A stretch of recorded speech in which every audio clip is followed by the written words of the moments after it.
Hello and welcome to another episode of What's on the Drive. I've got this VW New Beetle and you're probably thinking, why have I bought this? Well, firstly, a friend was selling it. Secondly, it's a car I vividly remember from my own childhood. So I'm going to give you a bit of info about the car. I'm going to tell you what I like, don't like, and what I briefly like to drive. So this car came out in 1998 and there was so much hype around it. It was everywhere. VW were reinventing their original car. They created the whole brand and you could get toys of it absolutely everywhere. In fact, here is one from my very own childhood.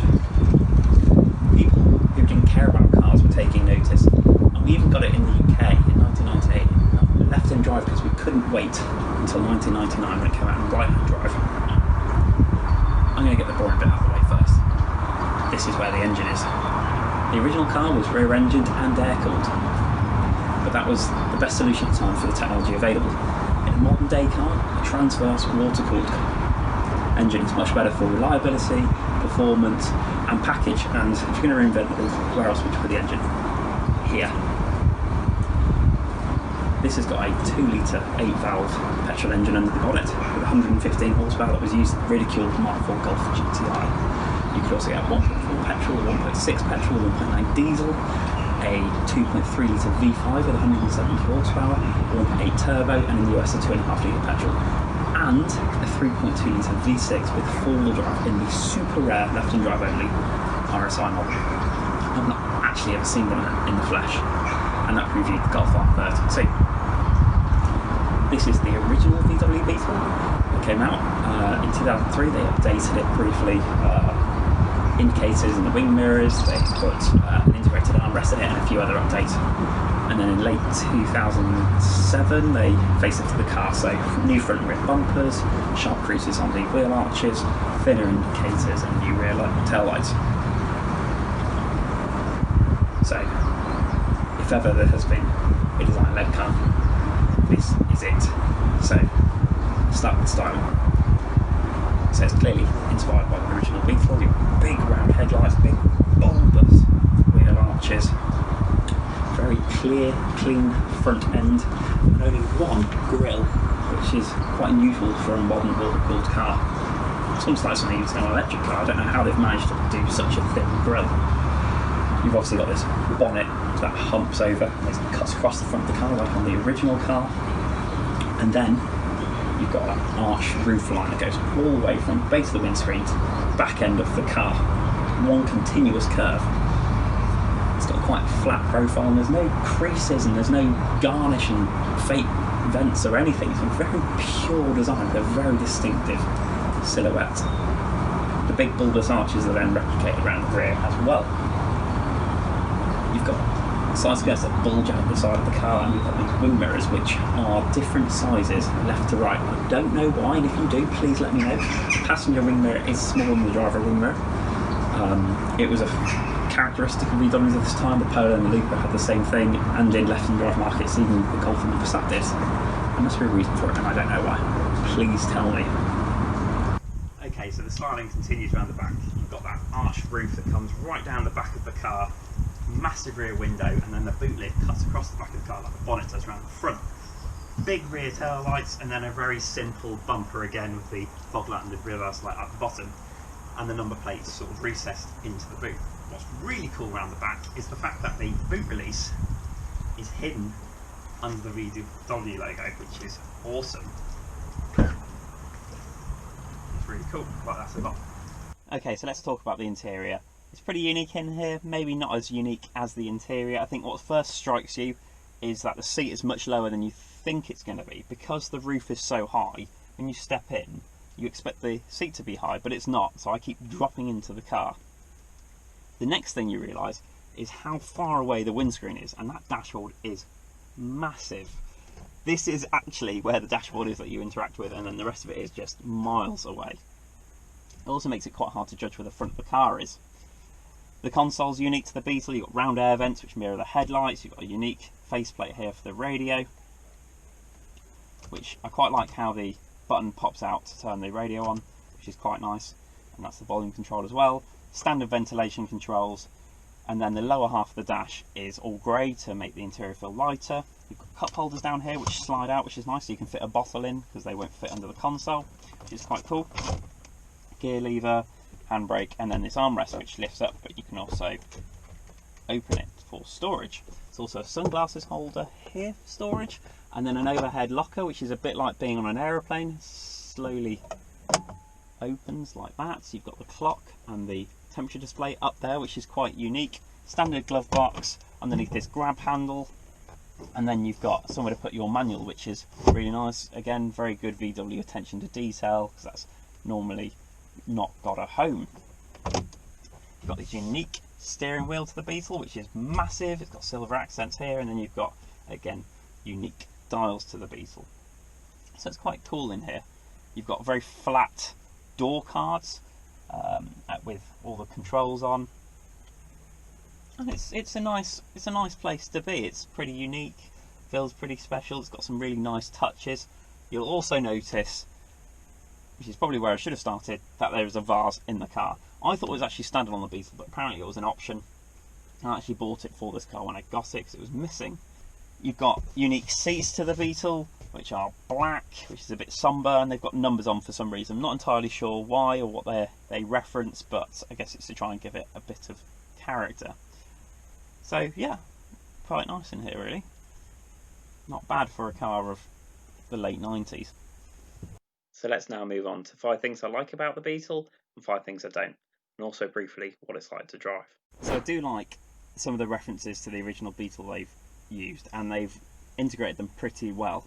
So firstly, the colour on top of the car really brightens up the interior. Instead of being bare metal, it's actually just sort of a vinyl coated plastic really, but I think it really brightens up the interior, makes it look very nice. You've also got this sort of single dial in front of you, which is supposed to be like the original car. A grab handle on the dash, which is super solid, so that's genuinely functional. Though I'd like to think this car couldn't be driven quick enough to actually ever really require that. I also like the grab handles on the side, these rubber straps.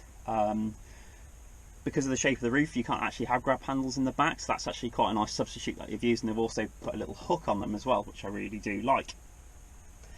And then you've got these very flat door cards, which again I suppose mirrors the original car, and then you've got nets in the sides, so they're not the most practical thing really.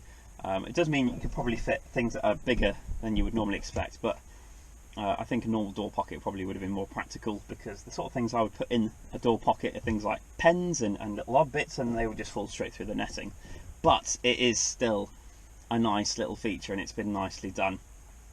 I also like the little New Beetle silhouette graphic that they use across the car. So it's here on the cassette player, it's also in the instrument cluster, and it's also down here on the boot lid switch. I think they could have done maybe a bit more with that, but I do really like that. I think it's a nice little subtle touch there.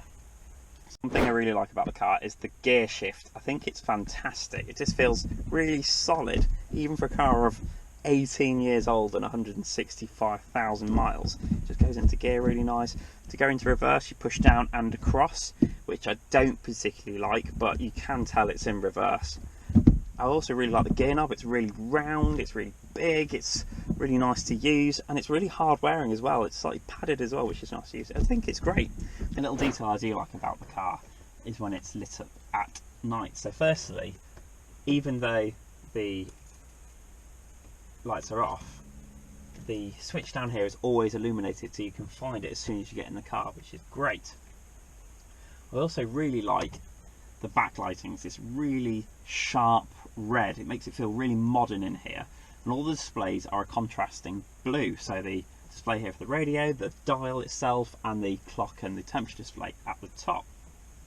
I also like when you press some of the buttons, they change colour. The actual little logo, which is a really nice touch again. I just think it's really nice. There's also a little light down here to illuminate the cup holders at night, a little LED, and the interior light is in the rearview mirror, so that's also a really nice touch. I think the blue makes it look really expensive. I think for the dials it's not as clear as I'd like. I think a white would be much clearer to see, but it just makes it feel really nice in here at night, quite special. I've talked about the styling a lot, but I really do love it. I think VW did a cracking job taking the styling themes of the original car and creating a new modern design that's aged really well. It's such a happy looking car and it's incredibly distinctive, and there's just nothing else like it. I think it's a fantastic commitment to a design. I do really like some of the attention to detail that the Beetle and VWs of this era had. So as mentioned, the owner's manual has its own little slot in the glove box, which is really nice. Normally you can't put it anywhere and it's a bit of an afterthought. I also like how the vanity mirrors switch on the lights automatically when you open them. I like how there's struts on the bonnet to hold it open. I like how the steering wheel adjusts for reach and rake, which is quite uncommon on a car of this era. I also like how the cup holders have these little spring loaded grabbers, if you like, so it can hold your cup more steady.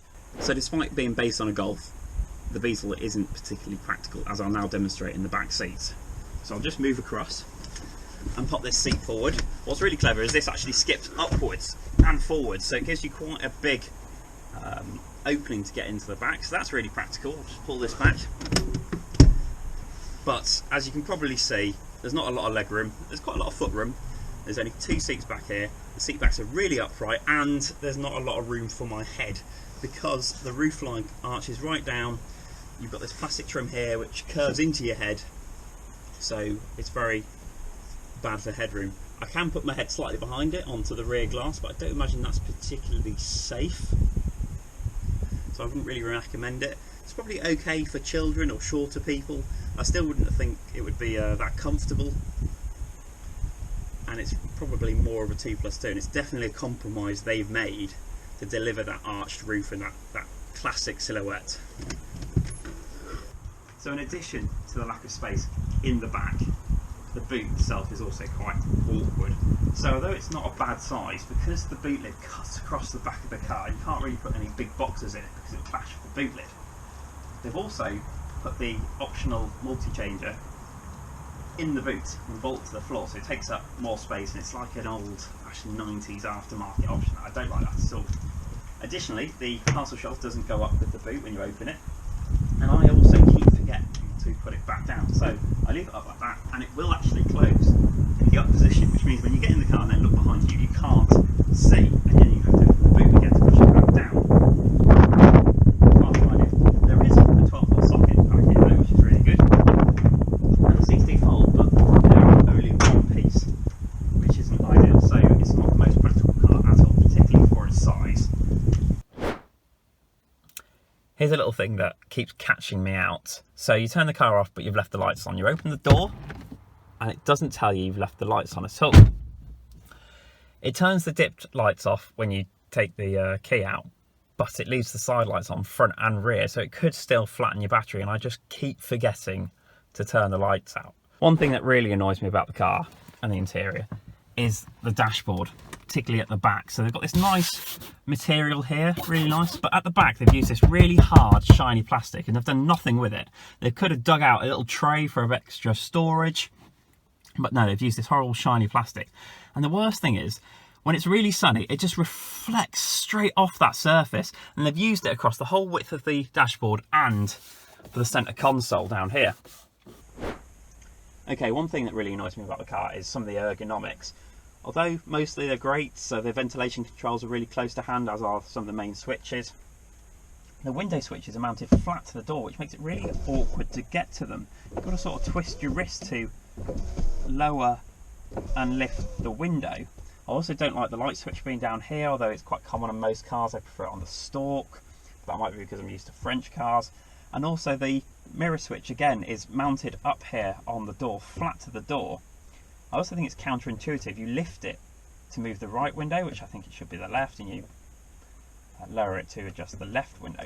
And it's just really awkward to use because, again, you're having to twist your whole arm, where I sort of feel like it should just be quite naturally under your hand. Also, the armrest is a bit awkward, so though it positions really nicely under your arm, you can lift it to different angles. It makes it very hard to get to the handbrake, so you've got to sort of hook your hand around the handbrake to lower it like this and get your fingers underneath it, and you'd think, oh, you can lift the armrest out of the way, but then, you know, you end up hitting your elbow on the armrest in its up position. They did actually solve that issue later on in one of the updates when they integrated the armrest into the console. I hate the headrests in the Beetle. They're of this hoop design, which is good for visibility in the back, although in the front that doesn't really help you in any way. I don't know where you put your head either. I don't know if you put it on the top edge or in the hole. Either way, it's really uncomfortable, and they angle towards you if you want to make them more uncomfortable. I don't imagine they're particularly good for whiplash, and it's sort of not really a theme you see on modern cars, these hooped headrests. So then, what's the Beetle like to drive? Well, let's start with the engine. 2 litre, 115 horsepower. It's not got a lot of character, it's not got a lot of gap and go. It's quite an old-fashioned feeling engine. There's no peakiness to it, there's no character, it doesn't rev particularly high, it's not even that good on fuel, it gets just over 30 miles per gallon. It's got a bit of torque to it, so you know, low to mid revs, and in gear acceleration it's not too bad, but revving it out, it's just doesn't give you much more really. Luckily the gear shift is really nice, so working the engine isn't that much of a chore. If this was in a sports car, I really wouldn't be put off by it really. It's got quite a short throw, it's really solid, it's not got a lot of wobble to it. It's a little notchy going into gear, but once there it's just effortless. It's a really good gear shift. Let's talk about the steering. The steering is my biggest gripe with the car. It's just completely devoid of any feel or any communication whatsoever. It's very hard to pinpoint where the front wheels are and what they're doing. The steering wheel is also massive, which I don't think helps. It just doesn't give you a lot of confidence to place the car or push the car. The handling itself isn't too bad. There's not a lot of roll. The front end doesn't grip that hard, but it's all right. But the steering just really takes the whole experience. The ride is pretty good though. It's a bit overdamped, like German cars tend to be, but it does give it quite a solid feeling. The spring rates are quite nice, so you get over speed bumps, you have to slow right down. It takes them really well. There's not a lot of roll either, so I think from that respect the ride is pretty good. It's quite comfortable, it's not too busy, so that's pretty good, and it's probably more in keeping with the character of the car really. So yeah, there we go, here's a speed bump, so you can sort of see what I mean. So about 25 miles an hour. Fine, really. Very good. Okay, so was the new Beetle a fitting tribute to the original car, and was it worth the hype? Well, firstly, no, I don't think it was a fitting tribute. The original car was designed to be cheap to run, cheap to buy. It was compact and it was practical, maximising interior space. The new Beetle is none of those things. Although based on the Golf, it's only got 4 seats. The rear seats aren't particularly spacious, the boot is smaller, it's got quite big engines in it, it's also quite big in size, although the interior space is quite small. And both the Lupo and the Polo were available, which were cheaper and smaller cars. I actually think the original Renault Twingo or the Audi A2 were more of a fitting tribute to the values of the original Beetle. They were both compact cars with innovative solutions to maximise interior space. They were very cheap to run, and in the case of the Twingo, cheap to buy as well. And it sold millions across Europe. But I am glad it exists. It was an exciting car when it came out in the 90s. It was a design-led product. It reinvented the original Beetle, and it laid the foundations for cars like the BMW Mini and the Fiat 500. But we shouldn't forget what actually replaced the Beetle, and that was the Golf. So surely the most modern interpretation of the Beetle is the modern day Golf. And this car was based on the Golf and compromised those original values of the Beetle to deliver a silhouette which looked like the original Beetle. So let me know what you think, and thank you for watching.